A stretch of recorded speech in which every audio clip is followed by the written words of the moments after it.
दिनै जों BTR coordination कमिटिनिफ्राय हाग्रामा सारखौ लोगो हमनो फैदोंमोन आरो दिनै जों मोनसे मेम'रेन्डाम साबमिट खालामबाय आरो दिनै लोगो हमनायनि जाहोना जाबाय मा जों मोननै माबा पइन्ट्स लाबोदों आरो बे पइन्ट्सआ जाबोबाय मोनसेया जाबाय एनक्रचार आरो मोनसेया जाबाय फरेस्टआव बेदखल खालामनाय बे मोननै बाथ्राखौ लाना जोङो दाबि दावा खालामदों जों मिथिगौ बिटिसि सुक्ति जानायनि उनाव जेरैबायदि जों सानदोंमोन जे बिटिसिआव जोङो ट्राइबेल माहारिफोरा सुख शान्ति संसार जानो हागोन किन्तु जों नुबाय जे बिटिसि सुक्तिनि उनावबो बेयाव लैहोर गुबुन हारिफोरा हाबफैगासिनो दङ आरो बेनिफ्राय फरेस्टफोरावबो लैहोर बिसोरो हाबफैगासिनो दङ आरो जोंनि हा हुफोरखौ दखल खालामगासिनो दङ थांनाय 2012 सनाव प्रद्युत कुमार बरा होनना बुंनाय सासेया पिआइएल खालामदोंमोन आरो बे पिआइएल खालामनायनि लेखायै बिटिसिनि ओनसोलाव गासै जे 1900 बेलेन्ड ब्लक दङ बेयाव 4 लाखनिख्रुइबो बारा हायाव बेदखल खालामनानै गुबुन हारिफोरा दङ आरो बेखौ सरकारा कर्टआ बुंदोंमोन जे बेखौ थाबैनो बहिष्कार खालामनांगौ आरो बेनिफ्राय जाय अफिसारा बेखौ बहिष्कार खालामा बे दरमानिफ्राय फाइन हिसाबै कर्तन खालामनाय जागोन किन्तु जों नुबाय दिनै 12 सननिफ्राय दिनैसिमहालागै होखारनायनि खुनु जेबो माबा लायाखै जायनि जाहोनाव मा जादों गुबुन हारिफोरा बा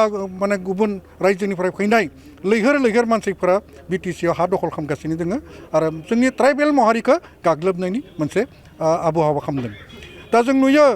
जे बिटिसिआव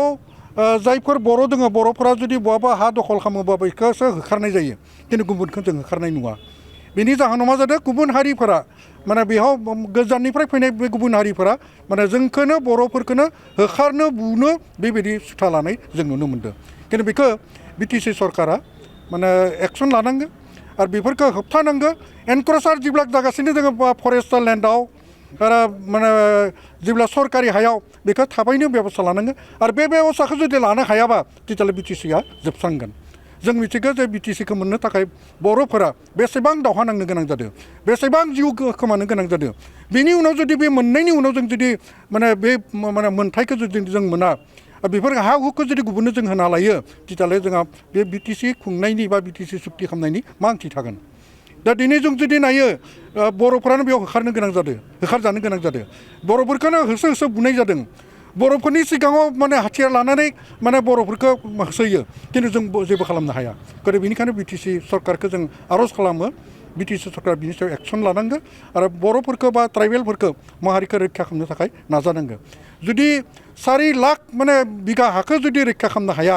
बे अबैध भावे फैनाय मानसिफोरखौ जुदि होखारनो हाया दा गाबोन भटनि बेलायावबो मा जागोन बर'फोरा आन्थु खारिबाय थानांगोन बे जिथु सरकार दादों बे सरकार दानायाव जों गुबुन हारिनि आथिङाव जों आन्थु खारायनो गोनां जादों रां रुफा बिसोरनो होनो गोनां जायो किन्तु बर'फोरा मा मोन्दों बर'फोराथ' भटखौ होबाय थानांगोन होगासिनो दङ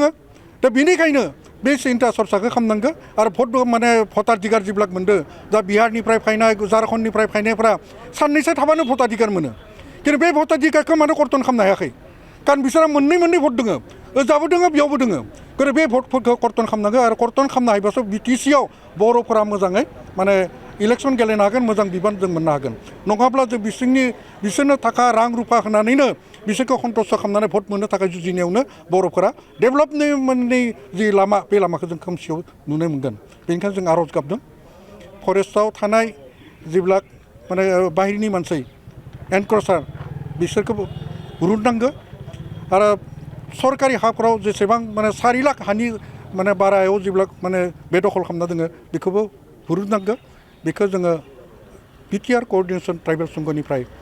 आर'ज गाबदों आरो दिनै जोङो बे दाबि दावाखौ लानानै बिथांनो जों दिनै बे आर'ज बिलाइखौ होनाय जादों 40टा डिपार्टमेन्ट बिटिसिआ मोनदों बेनि मादाव हानि जिथु रैखाथि बेखौ बिटिसि सरकारा मोनदों दा बिटिसि सरकारा मोननाय उनाव बिटिसिआ बेखौ खालामनांगौ आरो आसाम सरकारनो बुङोब्ला आसाम सरकारा बुङो जे बिटिसिनो बेखौ होखानाय जादों बिटिसि सरकारा नायगोन किन्तु जों नुयो जा भटनि जाहोनावनो जा पलिटिकेल जाहोनावनो जा बेफोरखौ माने होबथागासिनो दोङो आरो बिनि जाहोनाव जोंहा समस्या बांगासिनो दोङो जेरै माने तामुलपुरनि दरंगा मेलाखै माने कर्टआनो मोनसे माबा होदों राय होदों जे बेखिनिखौ उच्चेद खालामनांगौ खिन्थु दिनैसिमबो जों नुबाय माने उच्चेद खालामनायनि खुनु माबाखौनो नुवाखै दा 4 लाख जिथु बिघानि माने प्रद्युत कुमार बराया जिथु केस खालामदोंमोन बे केसावबो माने बेबायदिनो अर्डार होखानाय दोङो माने बेखौ उच्चेद खालामनांगौ खिन्थु जोंथ' नुबाय बिटिसि सरकार बा आसाम सरकार बेखौथ' खुनु खामानियानो मावाखै दा बिनिफ्राय जोङो बिटिसि ओनसोलाव ट्राइबेल माहारिया सुख सान्तिजों थानो हागोन बेखौ जों आसा नुवाखै आरो बेनिखायनो जोङो बारे खनले जोङो माने स्मारक पत्र होदों सरकारखौ आर'ज गाबदों खिन्थु सरकारा जोंनि बे बाथ्राफोरखौ गुरुत्त' होनाय जों नुनो मोनाखै